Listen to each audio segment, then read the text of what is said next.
askari amba laba askari oo si aan haboonin magaalada hub ugu dhex qaadatay ayaa waxa ka hor yimidayna lagu leeyahay ciidamadii amniga magaalada sugaayay way istaajiyeen waxay ku dhaheen ciidanka hubka dhiga way ka madax adeegeen maxaa la sameynaa waa markaas marka aan u baahannahay go'aanka fiican ee askariga uu qaadan lahay maxabadu ku fura xabad ma ku dhufana oo asna xabad ku soo dhufana kaba daran dadka shacabka ahay oo magaalada dhex taagnay ma ku dhamaanay meesho dhibaato ka gaarayso biilkii mootada wada ma dhimanayo gabadhii ardayda ahayd ma dhimanayso caruurtii ma dhimanayso odayga waayelka ahay ma dhimanayo muxuu qabto amniga qofka saas yeelay muxuu qabto amniga ma asaga dhibaato keenay wuxuu ka hortagay oo inuu la dagaalamo rabay inuu ka joojin rabay iyo wuxuu geestiyaa badan ogaada dadkii shacabka ahay oo ku dhintay ciidamada dhexdooda dhiigooda hadur ma aha waa la isku xisaabinayaa waana la isku haystaa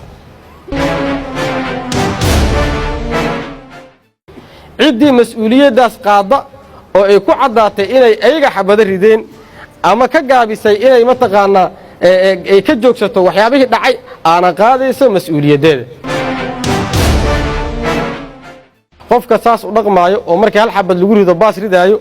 ficilka uu samaynaayo ma aha ficil ciidan ma aha wax xiriira shaqada ciidankana lama laha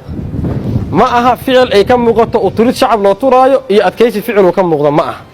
mana aha kaan doonayno askariga noocaasa ma aha kaan doonayno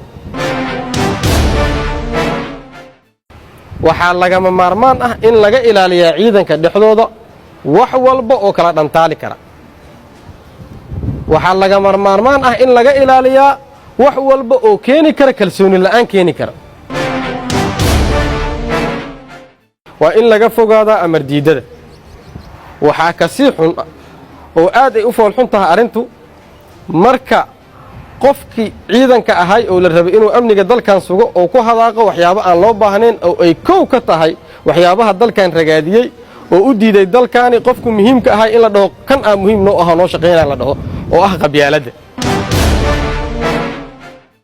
qof walba oo ciidan ah oo halkan fadhiyo awoodda ku jirto in oo loo geeyey awoodda taliyihiisa markii awoodaha qof kasta iyo tabarta uu leeyahay ee ku jirta loo geeyo tabarta taliyaha uu leeyahay waxaa imaanaysa oo la gaaraa midnimada shaqada la gaaraa